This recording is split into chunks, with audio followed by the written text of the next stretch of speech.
Hello and welcome. Tonight's guest is the amazing Jeff Circle. Jeff, welcome to the show. Hey, Gavin, thanks. Thanks for having me. No problem. So we were just having a chat a moment ago about lie detectors, and we've got some great stuff coming up for you, and some secrets that are not normally getting talked about outside the intelligence community.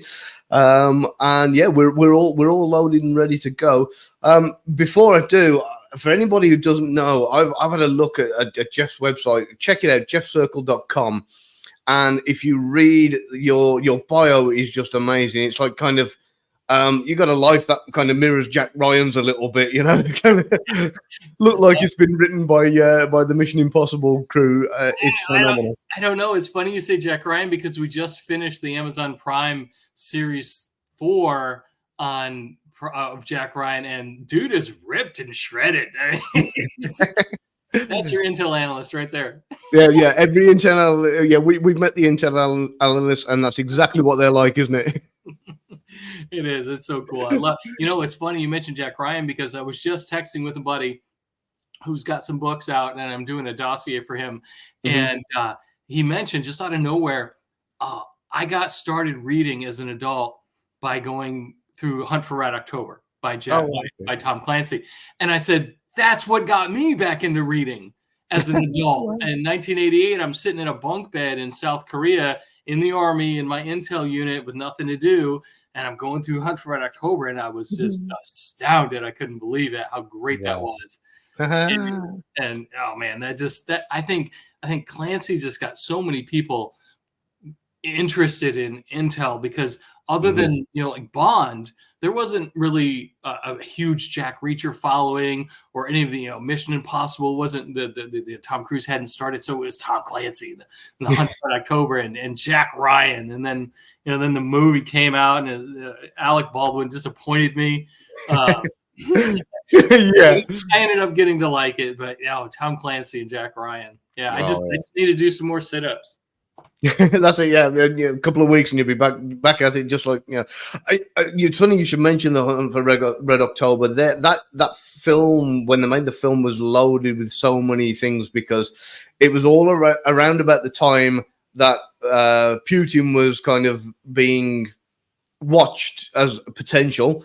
And I don't know if you remember the film, but one of the people on the submarine was actually called Putin, and it was a kind of a message from the CIA. They were involved in the making of that film, saying we know, and it just keeps going on and on and on and on.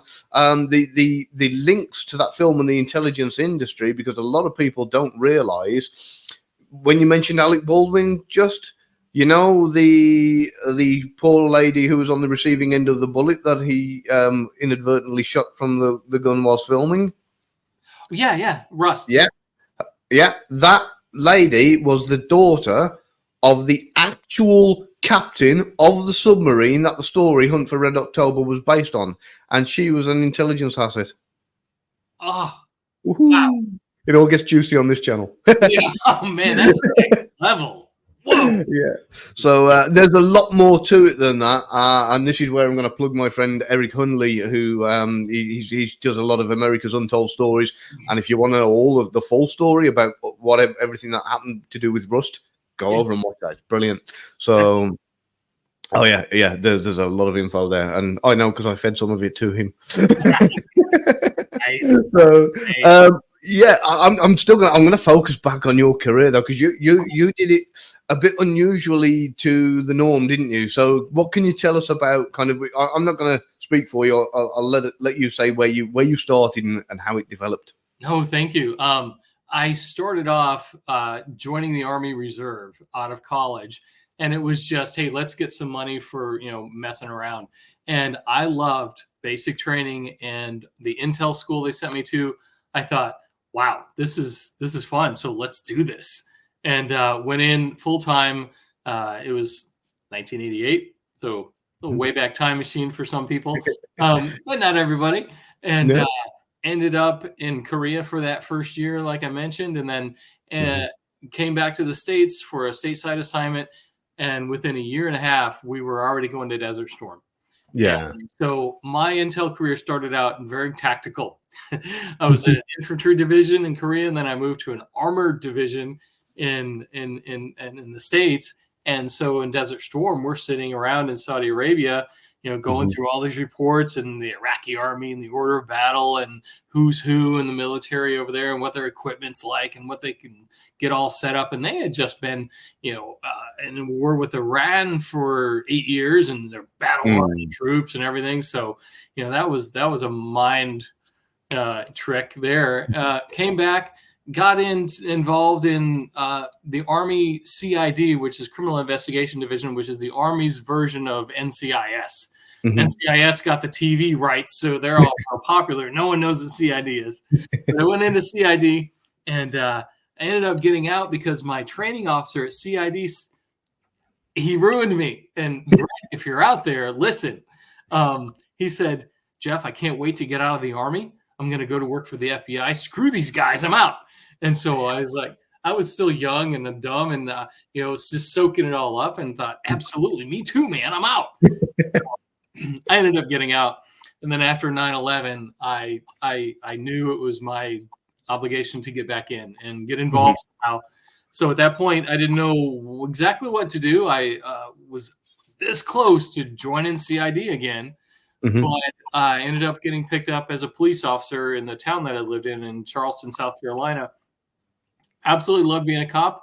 And something else I did at the same time was write a book about basic training. I wanted to try to communicate to people what it was like for all of our troops after 9/11 who were going off to war and what they had to go through to prepare for that. So I wrote a satirical memoir. It was designed to be funny, to make people read it, because nothing's funnier than Army basic training. And that book ended up in the hands of a senior policy writer for the U.S. Army Europe in Stuttgart, or he was in Heidelberg at the time. And he said, "Hey, how would you like to come to work for me in U.S. Army Africa? I've got a civilian job for you in anti-terrorism." And so I said, "Sure." So I ended up moving to Italy. Worked in Italy for a year at U.S. Army Africa in the anti-terrorism division. Moved to Germany after that and lived in Heidelberg. Worked for U.S. Army Europe, and absolutely love living in Europe. And Gavin, you've got it made over there. I know you don't appreciate it as much as I do. But I'm on a little island that's not quite connected to the rest of Europe, so we've either got get a boat or a plane over to that side. It's a nightmare. So long story short, that's how I got back in. I got out of Germany. I was a contractor, so the contract ended, and I ended up coming back to the States. Landed at Fort Bragg, North Carolina, home of Special Forces, and ended up with a company who sent me to Afghanistan. So from then to just about the time that the Taliban fell. Or the Kabul fell to the Taliban. We were running a contract for screening and vetting of local nationals who worked for the State Department in Kabul. We did a lot of polygraph and other investigative techniques to make sure that everyone who worked at the embassy was good to go. And then in 2019, when Kabul fell, it was time to come home, and I retired from all that, and I've just been writing books ever since. Oh wow! Oh, and because your lead character is a female, I believe, is that right? It is. Yep. Yeah. Alex Watson. Yep. Yeah. Now, I bet that was challenging as well in its own way. Kind of having to write from a female perspective. What kind of adaptations did you have to make in that respect? Tom Colgan, who's a senior exposition editor at Penguin, and that was the first thing he said to me. He's like, "Well, you're a male writing a strong female league," and I'm like, "Well, oh really? Well, what about Steve Verseni just wrote Perfect Shot, and Chris Haughty wrote Haley Chill and all the Deep State and all that." And there's a lot of guys who write from a female perspective. They do a really good job of it. Even Matt Quirk in Insight and The Night Agent has a strong, female in that. And so for me, I was married to an Army intelligence analyst just like me. And all of my life, I've always had a strong female presence, from, being raised by, a single mom to going into, college. Like, my professors were female. It seemed like everywhere I was going, I was always surrounded by these strong women. And when it came to writing the book, I originally wrote it as a man, because it was just the thing to do. There was all these Jack Ryans and Jack Reachers and Jack So-and-sos and, Pike Logans and all these, Matthew Reds and Gray Man and Jack Carr. And you know what? Everyone's got a Navy SEAL or a Delta Force guy in their stable of writers. And I'm like, you know, that's not right. When I was a cop, one of the people on my team who I wanted backing me up was one of the girls. I'm like, I know I could count on this one. I could count on everybody, but if she was coming, I knew. So I'm like, you know, I think let's do this. Let's break away from the everyday traditional door kicker and kick-ass, you know, Top Gun, you know, lead, and let's make this person different. And so Alex Watson is a snarky, sarcastic female who's dominated by this misogynistic, male-dominated environment of retired military officers who just want to kind of live off the land and live off their retirement and not really have to listen to the civilian. Well, she's kind of tough. She used to be a LAPD cop, and you know, her dad was a cop, and she's kind of cool. And so I kind of that male toughness, and I put it in a female.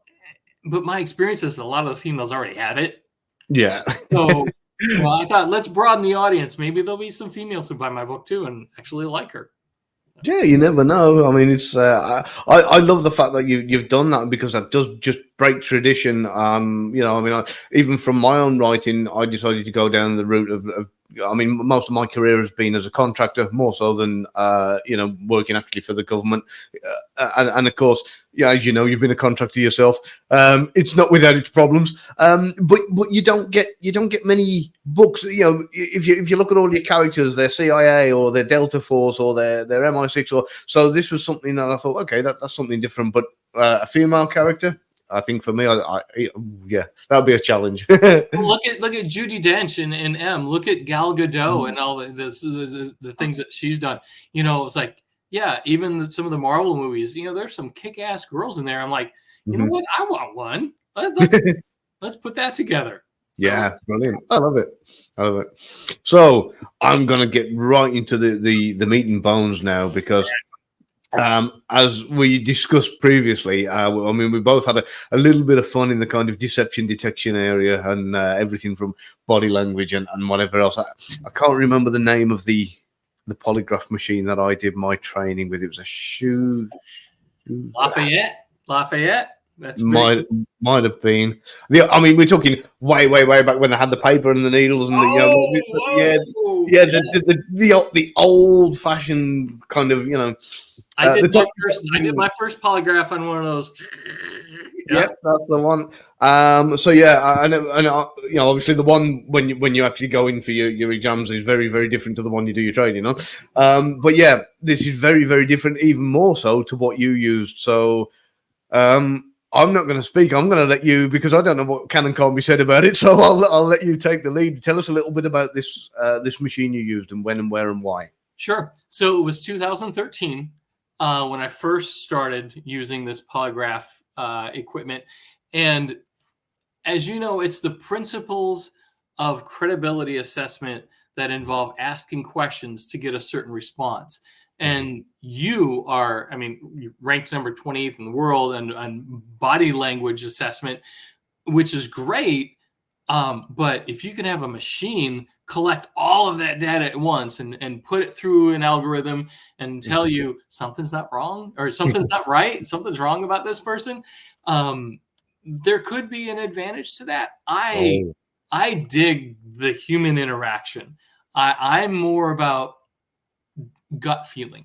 You know, like I get a weird feeling from something, but so the machine is designed to kind of take that bias out. You know, because I'm wrong half the time. Hopefully the machine's right. So this machine is different than your traditional polygraph. So, but what it does is it still collects some of those same kind of data points. So it was called PCAS, and it's an American Defense Intelligence Agency piece of equipment built by Lafayette, the same people who build the traditional polygraph machines that people use at the NSA and all over the place. This one was designed for the field. So since we're in Afghanistan, they wanted us to have a box about this big that is handheld, and you program the questions in there, and everything plugs into the back of it. It has leads that go out, And so the leads include the plethysmograph, which goes over your finger, like if you would see someone in a hospital bed and they'd have that Yeah. thing over their finger, and it, Mhm. it has the light that detects their pulse. So we've Yeah. got their heart rate. And then it has two other leads that detect sweat. And Mhm. I wouldn't think that your fingers really give off much sweat. Most people would. You understand, but Yeah. it's funny, the salinity that goes on in our pores and in our body. So we had those leads too. We'd hook these people up, and the thing that drives me most crazy about seeing polygraph on TV is how a person's all sitting there and they're hooked up, and then the exam Yeah. sitting right next to them. And they're like, did you steal that coffee cup? And no. So we're standing in line like you're supposed to, and so they're sitting there, and we're watching their breathing, because that's the one thing that we didn't have, which you Mm. normally do, is the two pneumatic tubes that go across that register the rate, the rise and the fall of your breathing. It can really detect the Oh, sensors yeah. that go in there. So our machine collected the data on the salinity and the heart rate, and we were supposed to visually watch for their breathing and any other movement if they feel nervous or anything like that. Uh, Mhm. so we'd load the questions up, and we'd ask them, and we would choose two different paths. And you're familiar with the directed lie comparison versus the other way to go, which you kind of lead them down a path, make them feel guilty. And so they're basically two kinds of questions. And besides the are the lights on and is my name Jeff? Yeah, obviously. Yeah. But then they're hey, I want to make you feel really bad about something you did as a kid. And most people will say, yeah, I did that. I was bad as a little boy. I stole money, or I stole a candy bar, or I beat up my sister. And and you're like, so you set them all up, and you're like, well, you feel bad about that, don't you? Yeah, that's wrong, isn't it? Yeah, you were taught not to do that. Yeah. So they're going down the path, they're going down that road, and I'm watching the screen. Yeah, their vitals are. Yeah, you can see the line go up and taper off. Okay, Yeah. okay, they're good, they're good. And it's like, okay, so did you tell the Taliban about our position? And all of a sudden, Yeah. because they're gonna feel worse about that than they Mm. are about the other thing. So it's Exactly. a comparison. And so you go back and forth, question to question to question. So this little handheld device, it was PCAS, preliminary credibility assessment screening system, and we'd take it back and we'd look at the screen, look at the whole chart on the computer, and we'd have it QC'd, and you could tell right there. You'd look right at the screens, like right there, they just went nuts, Yeah. or and it was so cool because there was the equipment, which was really neat, and the algorithm and the science that went into it. But what was really cool is what you really have a good background in, Gavin, and that's the psychology of it behind Mm. questioning, and how to put that right question right in the right place, and then how to make them feel a certain way about another kind of question. And then you can compare the two. And then Yeah. you turn the thing off, and then you're like, you're lying. Yeah. You know? I love it, and of course the beauty of what a lot of people don't realize is the lie detector machine, as they are known, which is not really what they are. They're more of a stress detector, but as they're known, it's something that so many people make the mistake of, when it's over, you go, okay, we've concluded, and they go, oh, thank goodness for that, and you go, so they don't understand that it's the kind of session, if you want to call it that, starts before the machine's on and doesn't end until after the machine is taken off. It's still going on from. That is such another big part that gets totally dismissed on TV, Yeah. is what we call the pre-examination, which is the real examination. Yeah, And exactly. and for your audience, and I want everyone to understand this, that you don't just get hooked up and start asking questions. The Yep. real examination isn't about the equipment or the algorithm or anything. It's about the person asking the questions and the dynamic that's developed at the one-on-one level, when you're actually allowed to look at the person eye to Yeah. eye and ask those questions. And the other thing is, every question that we go over is already discussed before the exam. And that's another thing. It's not a lie detector test. Yeah, exactly. It's an examination. It's an examination of the data. But the person undergoing the examination already knows the answers to the questions. Yep. They've already had all the questions in a discussion that takes place beforehand. And there's a great book. Oh, and I should have gotten it off the shelf by this guy who's a CIA dude, who didn't even have to do half his examinations because he would get confessions during the prelim. Yeah, yeah. and I love it. And the thing is, this is, I mean, I remember getting asked once why we do that, and I explained it takes away the shock factor. So, you know, there's no, because what you can get a particular question, for example, might get someone's heart rate right up just at the question before they've even started to speak. So, and what you can get like a false positive from it. And so I tried to explain the whole system as to, you know, this is why you get asked all the questions first. So that way there's no shocks. You know exactly what's coming. And if we see a spike, we know that it's not because of the question that was asked. Is because of the answer. So yeah, I mean, you know, it's one. I'll have to show you the machine I've got. It sounds identical to what you're using there, little box, all those in the side, and I mean, it's a tiny thing, but it's got the only difference is mine's got the breathing bands as well. Nice. So I'll show you that, and but yeah, you know, as to what you say, people, especially with TV, they miss the before, they miss the after, and the worst one I ever saw was. It was question after question after question after question, and it's like, did you not realize there's about like a 15-second gap sometimes between these questions?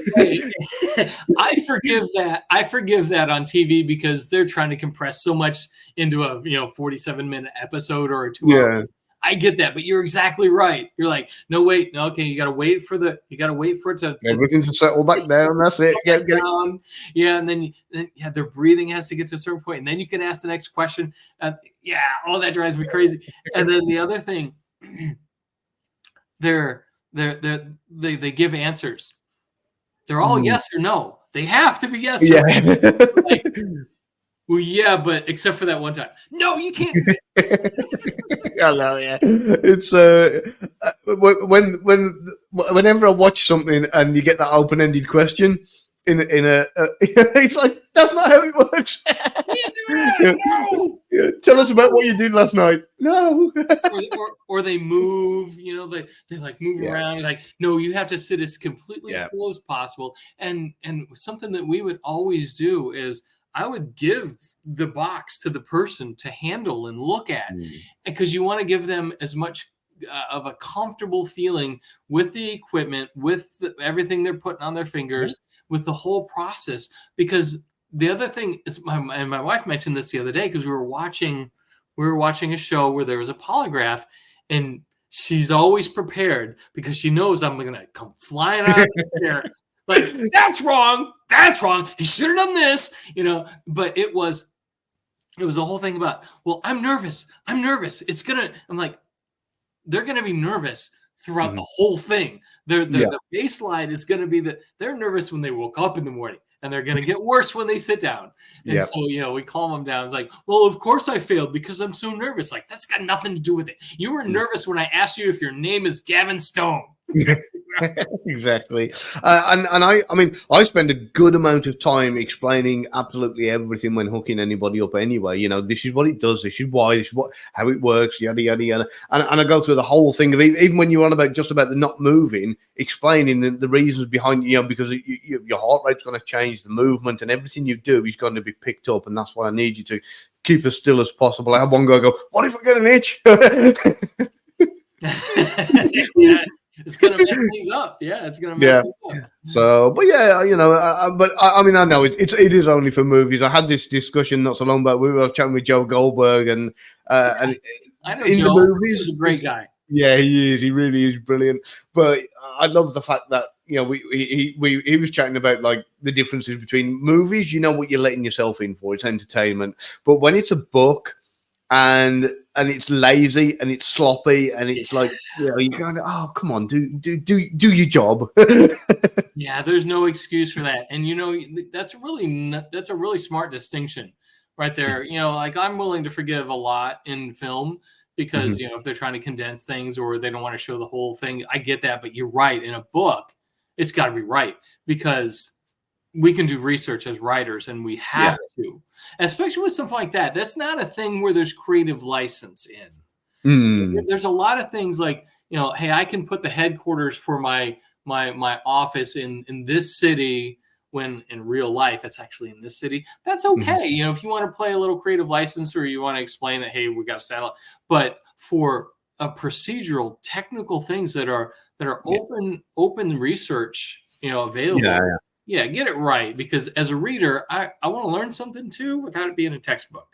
Yeah, and of course, I come across things like that all the time. Which and some big names. I'm not going to embarrass them on my YouTube channel in case they're ever on as a guest. But I did have a book I was reading once, and of course, over there in the States, you've got $100 bills.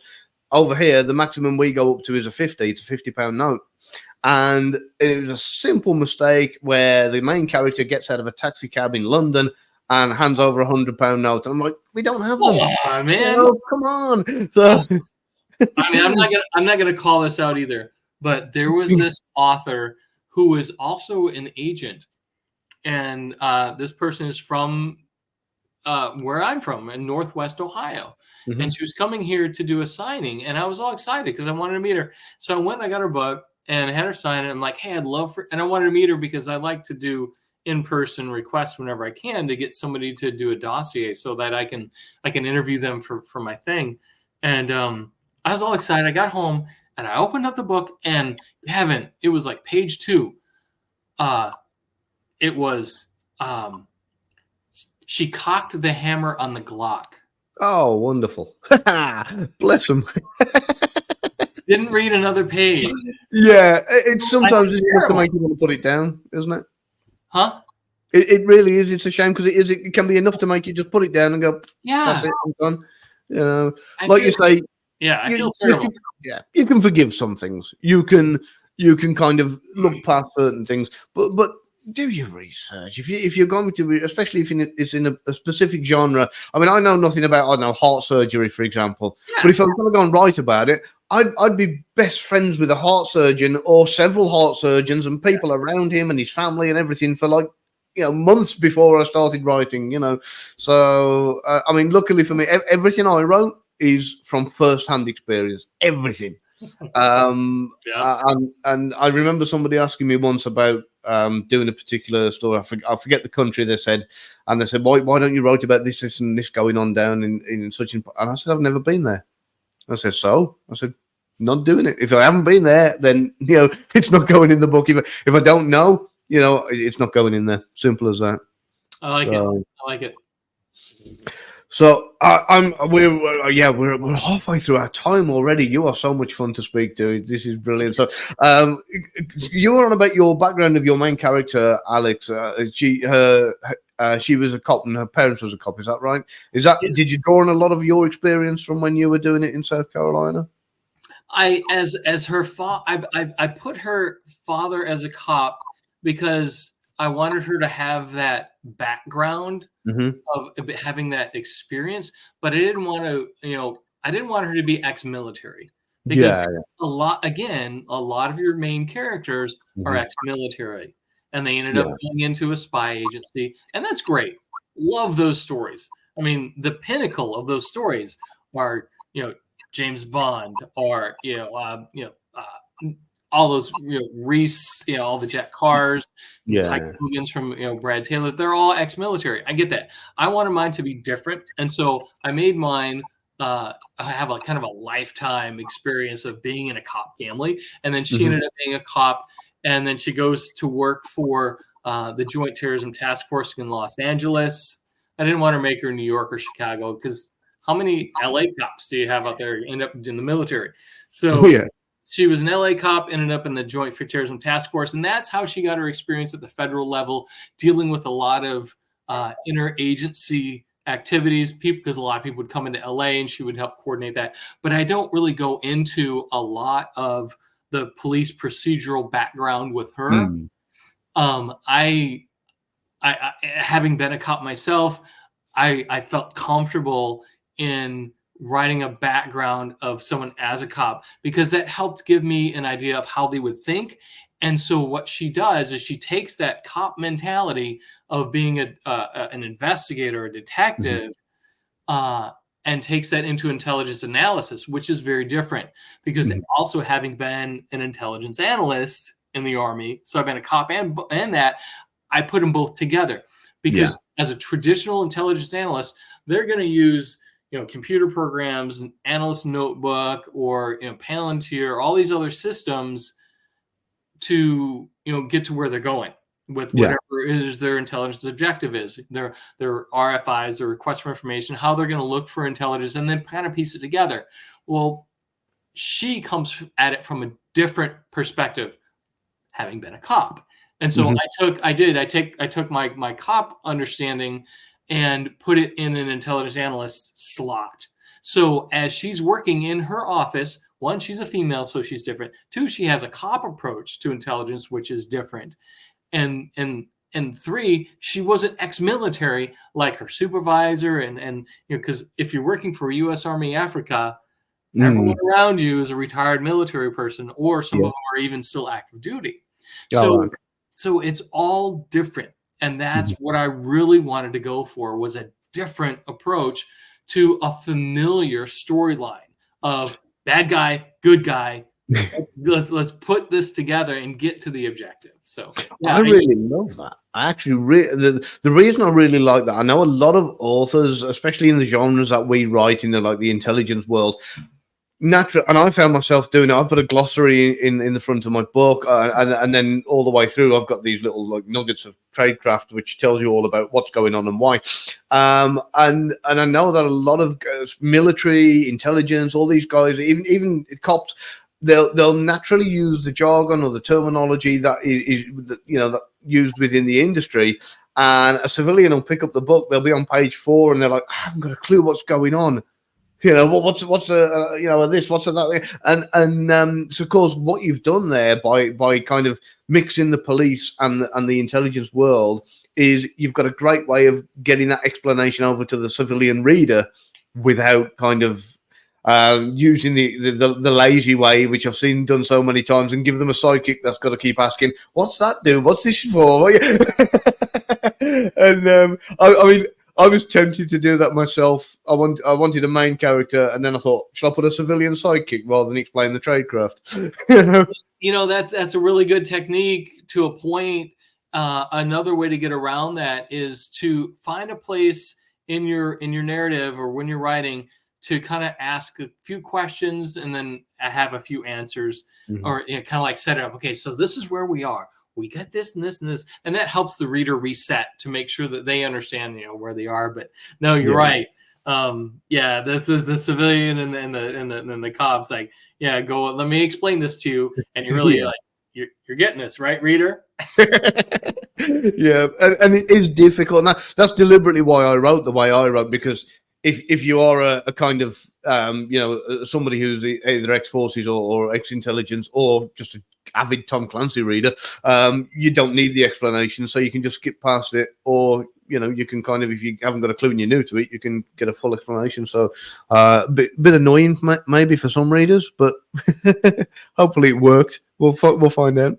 Well, that was it. I really wanted to help bring a piece of that Hmm. to readers, Yeah.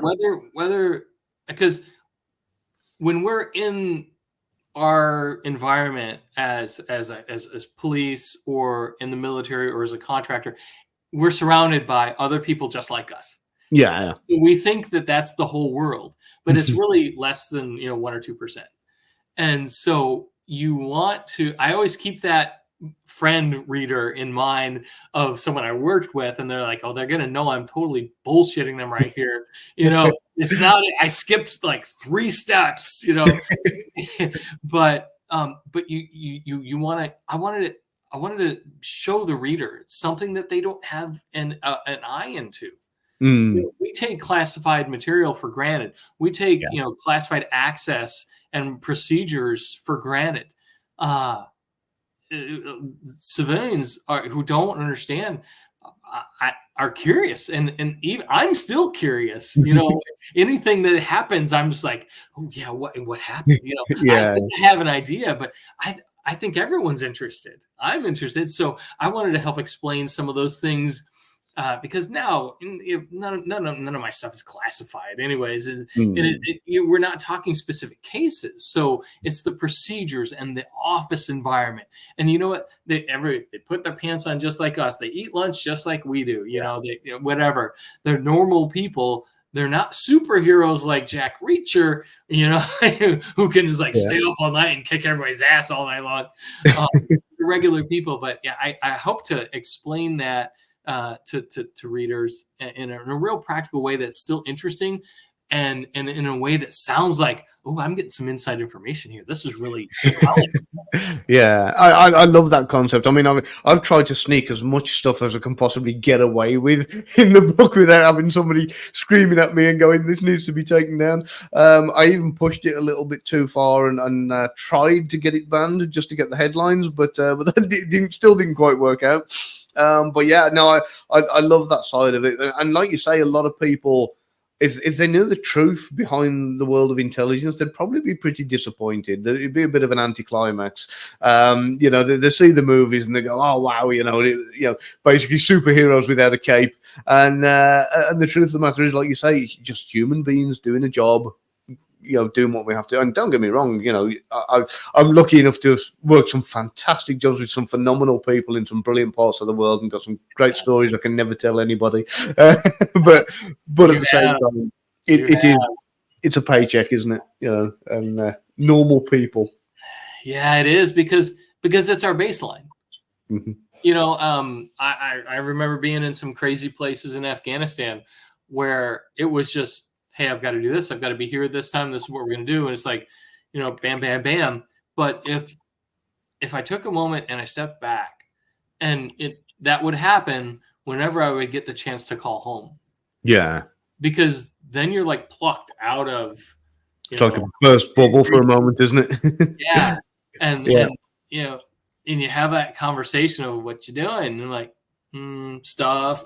And then you realize it's like, and you look around, and for me, I wasn't a door kicker. I would look around at these people who I was there to support, and I would just be amazed at that. I'm like, wow, I'm really in the shit right here. I mean, these people are for real, and I'm right here in the middle of it, and it's really, really cool. Mm-hmm. Because they're normal people. I mean, they're super people, but we're all kind of the same when it comes down to it. And I always like to say we all have a whole lot more in common than we do different from each other. Oh yeah. I think the biggest kind of, I don't know, wallop for me is when I kind of when I've been out on and doing something, whether it's an assignment, whatever the job is, but it's high stakes, high pressure, and it's get it done no matter what happens, get it done, and then you come back home, and you're just walking around Walgreens or whatever, and it's a different world, isn't it? It's like kind of, hang on, what happened? It's like I don't know, it's hard to explain, but I'm sure you felt it the same as I have. I came home with a giant beard.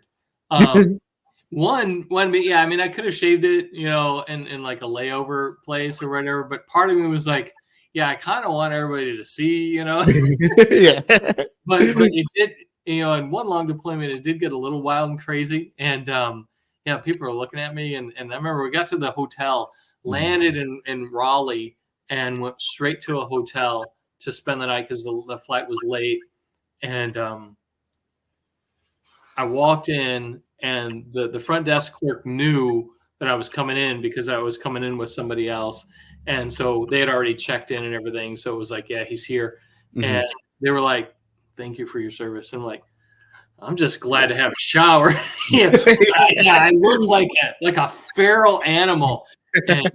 And then for the next 2 months, and it's weird. when I was at Fort Bragg, it was okay because everyone else around me got it. You know, in the town I lived in, it was like everyone's kind of military. But where I live now in Northwest Ohio, when I came home in 2018 and 2019, and you know, I'm like, oh yeah, Jeff's back from Afghanistan. And it was like, let's not talk to him for a couple of weeks so he can like climatize. I'm like, oh, come on over, I want to talk to somebody. You know, but it's really weird. It's an adjustment, and yeah, sometimes I noticed you doing that. Just kind of the beard that's not there anymore. if you go to my website, jeffcircle.com, right on the splash page, I do have the one pretend badass photo, which is pretty good. Pretty good. Oh, is that the one in the chopper? Is it? Is that? Oh, the chopper one's the good one. Yeah. The chopper one, man. We've spent a lot of time on choppers going through Regional Command East. Going through the mountains and get grounded because we can't get through the pass because it's too crazy. The weather's too crazy. You just got to stay grounded here. I'm like, well, this place sucks. I want to go somewhere else. Yeah, the nightlife's crap. So good times, what was it that inspired you to get into writing? Was that somehow therapeutic, or was it to get a message over, or what was the kind of story behind that there? Yeah, so there's two sides to it. First, there was the after the 9/11 bit where I felt completely helpless to do anything because I'm watching planes go into buildings and I'm like, these are bad guys, and I've been out and I'm like, I'm just wasting my time hanging out at the beach because I lived on the coast. I lived at the ocean. And I'm like, all right, time to put my big boy pants on and do something. So I ended up being a cop. But before that, I wrote a book, and it was ridiculous, Gavin. It was called Yes, Drill Sergeant. And there's an American writer. His name is David Sedaris, and he's a satirical writer. Some of his stuff is really funny. Me Talk Pretty was hilarious. And so I thought, well, if I can write a funny story about basic training and all the crazy things that you got to go through at basic training, people will read it and they'll appreciate all of the American civilians now who are joining the military and going off to Afghanistan to fight Al Qaeda or the Taliban back then, Osama bin Laden. So that's how I first got into writing. But then my career kind of kicked back into gear, and I became a cop, and then anti-terrorism analyst, went over to Europe and worked over there. I'm sitting in an office in Heidelberg, and I'm reading through, some reports, and I'm just shaking my head because I'm pissed. And then like, no one's doing anything about this. I'm like, this is, and I felt like Alex Watson actually did, my character. And it's like, what about Russia? So I'd go to my boss and like, Russia bad, Russia bad, because I came up as a Russian analyst, studied Russian, order of battle and all of the people and all the players and all the equipment and weapons, Russia. In the 80s and 90s. And so I'm back and my boss is like, no, we only care about terrorists. I'm like, Russia bad. And so that's how I kind of got the idea of this character who saw stuff in the code, like Matrix, knew things were going on, and no one wanted to do anything about it. So I'm like, screw it. I'm going to write a book. I'm going to write a character who's pissed off that no one's doing anything about all this intel that she knows is out there. And that she knows that, Putin or whoever, pick your country, whether it's Joseph Kony in Sudan or whoever, wherever, bad people everywhere, Shining Path, whatever, they're out there. And she saw that. And her bosses in my book is all like, no, we only care about this. Don't worry about it. I don't care about it. But she's like, no, what's happening? And as it turns out, things are happening. Now I actually feel a little validated now because back in 2012, when I got this idea, now it's all Russia again. I'm like, Yeah. We spent long enough studying it. So, huh? Do you speak Russian? What about Russia? Do you speak Russian? Я говорю по-русски, это довольно трудно, товарищ такое.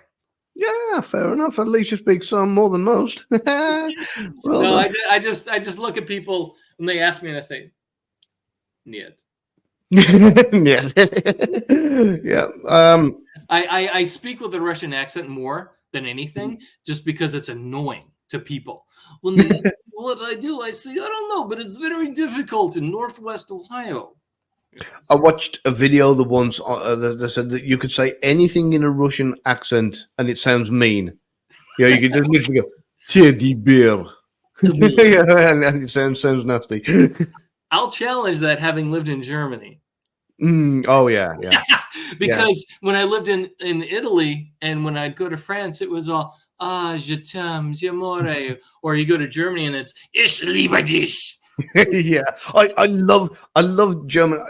Germany it's a fantastic language because it almost mirrors English. It's almost a literal translation and it's so similar in so many ways. You know, was ist das? Das ist mein. Das ist Yeah, das. Das ist it's mein. simple. You know, and then every now and again they'll throw something in. You know, like for ambulance, for example, which is a Krankenwagen. Which literally means death van, right? And you know, and you know, the Krankenwagen will take you to the Krankenhaus, which means the death house. So you can imagine you're lying there in the street with the injury, get in the death van, and we'll take you to the death house. Now you're all right, leave me here, I'll be fine. Oh man, oh my German landlord and I, they would screw with me so much. So I moved into this house and I wanted to practice my German, and so I'm like, "Wo ist the Hotel zum Löwen? Dem Restaurant zum Löwen?" And I would point, and he knew I was saying Restaurant zum Löwen, which is Yeah. a common restaurant name in Germany. It was 2 blocks away, and I'm like, "Das ist gut." What? I'm like, zum Löwen. He's like, what? I'm like, zum Löwen. And he's like, what? And I'm like, zum Löwen. He said, oh, zum Löwen. I'm like, that's what I said. Yeah, yeah, that sounds about right. I love Germany. I've spent a lot of time in Germany as well, and Belgium, Germany, in that way. But I found myself, and I don't know why. The last time I was there, we'd had an emergency landing. I wasn't in Berlin. Where was it? Anyway, Munich. We were in Munich, Yeah. we had to go to the hotel and book in. We had this emergency landing, and we booked into this hotel. And I found myself kept slipping into Russian while I was trying to speak German. Yes. All the time. Yeah. So I was struggling because 1 minute I'm trying to book this hotel in German and Russian language keeps coming out, and then so I've got to learn to differentiate the two. I didn't realize how easily I could slip between one and the other and get, kind of stuck. It's so crazy because of you're like, okay, I have to think of my native words first and then translate it. But I know I'm not supposed to use this language because I'm not there. But the other one comes out. It's the crazy thing. Yes. Yep. Especially at breakfast time for some reason. Maybe that's because it's pre-coffee. No, that was so tough because when I moved from Italy to Germany, I knew I wasn't still supposed to speak English. I was supposed to speak a foreign language, but Italian would come out. I'm not supposed to use. I can't use English, but it was just so crazy. It's tough. I'll bet. I love. I was speaking to somebody years ago about wine, and he was a French. He loved the French wine, and he said it's okay, but I'm looking for something. He said I've tried this one, and he said, "Can you recommend anything?" I said, "Yes." He said, "What?" I said, "Italian wine." And he said, "Italian wine." I said, "Yeah." I said, "Look," I said, "the French have got nothing to prove." I said, "They've got the monopoly in Europe when it comes to wine. They don't care." I said, "The Italians," I said, "if you look at all the good stuff, it comes from Italy. All the good clothes, Gucci, Armani, Versace, all comes from Italy. All the good puddings, tiramisu, Vienna, all comes from Italy.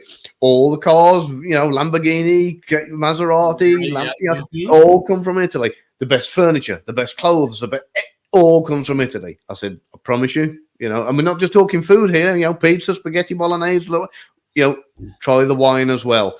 The wine," I said, "I promise you, you won't regret it." And it was about a week later, he called me up. He said, "I'm never drinking French wine again." He says, "I've got this lovely Italian brand that I found." He said, "And I'm sticking to it forever." Inspired him so much so, he went out and bought shares in the vineyard. No, that's commitment. No, yeah. It's so weird.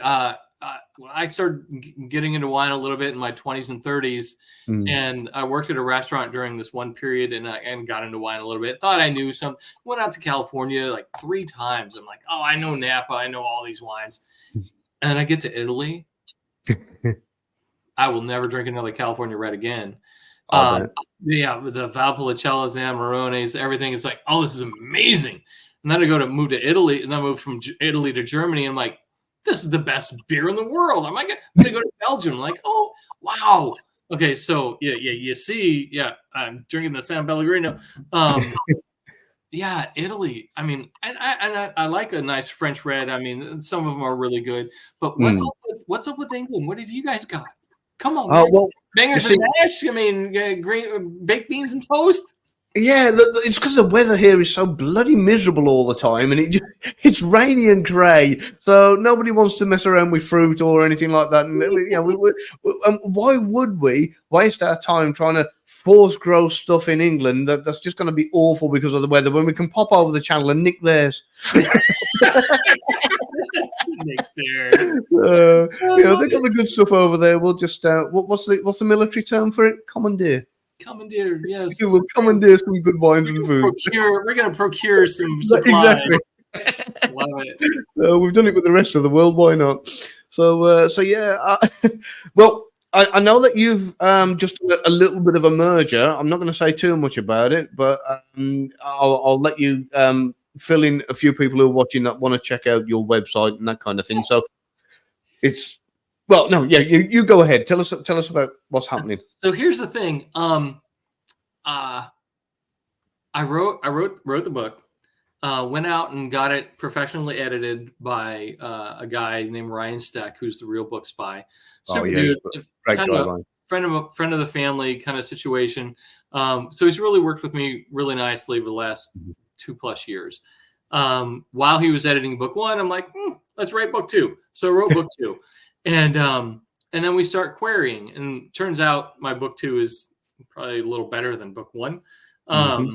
So in the meantime, while I'm querying and in that purgatory and writing book 2, I ended up actually working on the 3rd. So I've got that one ready to go. It's draft. The first draft is out on book 3. So I'm still waiting to even get an agent, much less get published. So people are showing interest. People are requesting full manuscripts, and yeah, that sounds really good, or you're totally qualified. Oh, this is really interesting. Everything's great. I'm like, okay, well, let's do a deal. So in the meantime, instead of just standing in line and saying, "Here, please, sir, here's my book, please publish it," I've decided to go out and really immerse myself in the community. And I started by going to a couple conferences. I went to Thriller Fest here in the States. Went to VoucherCon, and have really reached out to some of the well-established people in the industry who I know, others that I've gotten to know through social media and through email and text and phone calls and things like that. And it's turned into, I wanted to do something for them because I understood how difficult it is breaking in. And how they're trying to build a brand, or they're trying to gain exposure, or trying to get anyone to read their material. So I'm like, you know what? Instead of being the one saying, "Hey, here, look at my stuff," I'm like, let me look at your stuff and let me promote it for you, because I started reading a whole lot more in the last 3 years. Usually before it was like, "Oh yeah, that's a good book, I got that," but then I started to totally immerse myself into my genre, the thriller genre, reading stuff like yours and everybody else is like, "Oh, that's good. I couldn't get enough." And then I started to really like some of it. Like I would find something that I was convicted about, like I've got the I love books.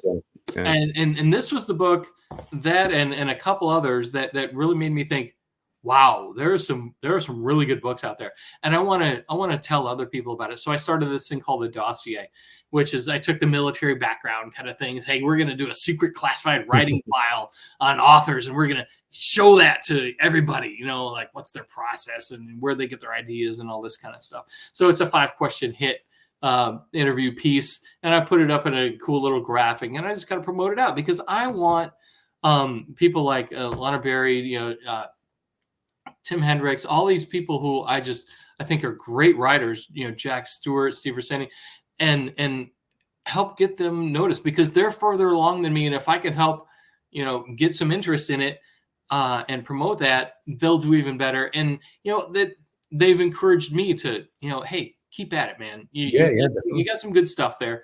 And so with the dossier, that's great. We've got a website, got everyone's information on there. Taking it to a new step and talking to people like you who have these great podcasts, who have these great audiences out there who want to hear like what's it like on the other side, or like what's going on. And so you are actually going to be the first. So congratulations of a crossover. So as you and I know, and we'll break this to your audience now. I'm doing a dossier on you, and it's fantastic because I know your background a little bit. I could ask curated custom questions based on what I hope will be some elicit some great answers from you. And then I'll build that into the dossier, which I've already done and I know you've looked at. But I want to get podcasters involved in this too. And so I'm going to take one question that I asked you from your dossier and give it to a podcaster.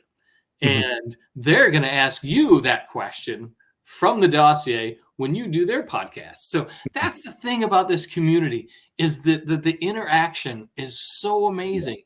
And from what I'm told from publishing the thriller genre, thriller, suspense, crime, and mystery writers, they're all so tight. There's no animosity for someone doing really well. And there's no trying to keep somebody down just because they haven't gotten an agent or gotten published. They're all like, come on in.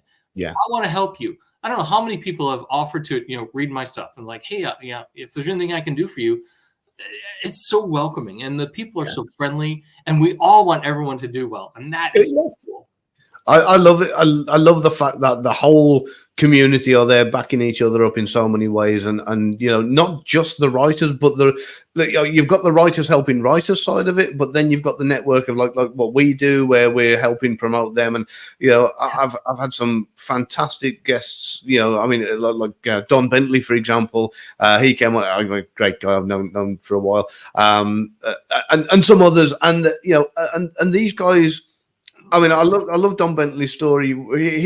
He tried and kept. I think it was like 17 years of trying, and in the end, he went to the publisher. I think it was at Thriller Fest, funnily enough, and he got to know one personally, and he done what I would have done from the beginning, but only because of my background. A lot of people do this thing where they'll write the query letters and they'll send a man, and they'll go, is this what you want to see? Is this what you want to see? Is this what you want to see?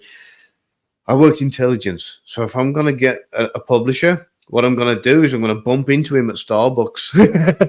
And we're going to become friends. And then next thing you know, I'm going to say, so what do you want? Something like this? Yeah, I can tweak it.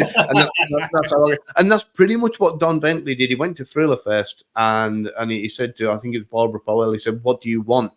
I said, I'll tell you what I want. And she told him and he said, okay. And he went away and he wrote it. And he said, there you go. I've written what you asked me for, what you told me you want. And that was it. Deal done. Yeah. So and now he's writing the Clancy stuff. So, that's the smart move to make, and like you say, networking at the likes of Thriller Fest, that kind of thing, and networking with other authors. I don't think there's one person yet that I've come across that I haven't sent a message to in the industry, whether it's former intelligence or whether it's the thriller genre author, that I've said, hey, can I ask your advice on something, or can I, who said go away. So I think they've all been welcoming. Yeah, Don has actually emailed me. I've emailed him. It's so crazy when I see Don Bentley in my inbox. I'm like, he takes the time to answer a question. Yeah. Brad Taylor, I know him through somebody else who I worked with, who he worked with. But yeah, most everyone will take the time to answer. It's amazing. Yeah. Matthew Quirk, who wrote The Night Agent and Inside Threat and everything, he said once that most of us writers are live in the solitary world where we're just writing. And then when we get a message or an email from somebody, we're just kind of glad that somebody's interested. Yeah. And I mean, I'll give Don Bentley his due. If you look on his Twitter feed, he has responded to every single person more than once on every post. I don't think there's anything that ever goes unanswered. And I think if ever it did, it would be purely by accident, not by anything malicious. So. And he congratulates people. He brings people outside of the military genre and Mhm. congratulates people like May Cobb and other writers who write in a little different vein. You know, because he's interested in the broader community. You know, kind of like me, Mhm. I've kind of modeled myself after that. It's like, you know what, I can't just do all the same military, you know, thrillers. I've got to broaden that out. And I found Mhm. some great crime writers out there and some great Oh mystery yeah. suspense writers out there who just talented people who, I mean, it's still, you know, kind of similar. You know, when you're setting up a story and something bad happens and there's a good guy and a bad guy and it's like the intrigue and the twist. It's a lot of fun. Yeah, yeah, I love it. And the book you just showed there, the Peacock and the Sparrow. Yeah, Right here. yeah, This, I think our interview goes live. So what day are we on? So uh, it went live last night, I believe, over in the US. oh, okay. Um, Awesome. yeah, so absolutely phenomenal. So that has done so well, that book, and I'm so pleased for her that it's on. And again, that's kind of the reverse of what we were talking about earlier, because she's written a male role. Yes. Which exactly. And that's another thing that I'm like talking to Tom. And I'm like, well, you know, the whole gender thing doesn't really matter if you're a SME, if you're a subject matter expert, and if you got some kind of influence. But I'll give a quick story about Alana Berry. So Yeah, yeah. so she's at the Detroit Book Festival and she's up there with her husband and her son. She's got her table and her books. And I walk up and I'm about 10 meters away. And she looks at me and I get closer and she looks at her husband. She looks at me and she goes, "That's the guy." And I felt like a cop moment. It was like, wait, what? And she goes, "No, that's Tough Circle." And I'm like, "Hi." Because we'd never met before. This is the first time we'd met. We communicated back and forth. And I was so struck by this book, I wanted to promote it. And so I just did. I'm like, I told everybody I knew, and I put it on Twitter and Instagram and Facebook and everything. This is a great book. And we had emailed a little bit, but I kind of surprised her by popping in. And since then, we've actually become really good friends. Oh. You know, we text and call, and this book has just finally taken off really, Mhm. because even when you think as hard as it is to get an agent and then to go through submission, then finally get a deal and then finally get it Oh, published, it comes out, and then it's like, well, where are the sales? And it's like every step is a different plateau that you've got to traverse and then get to the yeah. next level and traverse. And people are really starting to take notice now. She's winning some awards. She's really getting the Mhm. recognition she deserves. And I can name another handful of authors who I found, and I'm like, this is some really great stuff. Everyone should know about this. Yeah. It's nice to be able to help people like that out. Yeah. So, I mean, for anybody watching, go and check out the dossier, because you need to see if it's on there, it's good. Basically, there's nothing that's on there that is going to be like kind of people read it and go, "Oh, I wish I hadn't have listened to this guy." I mean, it's all handpicked and it's all great stuff for sure. Yeah, I wanted to go in a different direction with that too.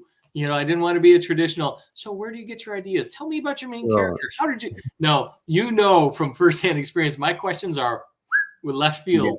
They're Yeah. Yeah. about writing, but I want them to be fun because no one wants a boring interview. Let's find out something weird about Gavin Stone. So yeah, we're gonna, Oh, there's plenty of weird to find out. dig that up. Yeah, Yeah. that's great. But I mean, your website again. I mean, I was chuckling as I'm reading through it, and you're talking about things like your the recruiting officer and that kind of thing. And I'm thinking, yeah, I've heard that kind of story before.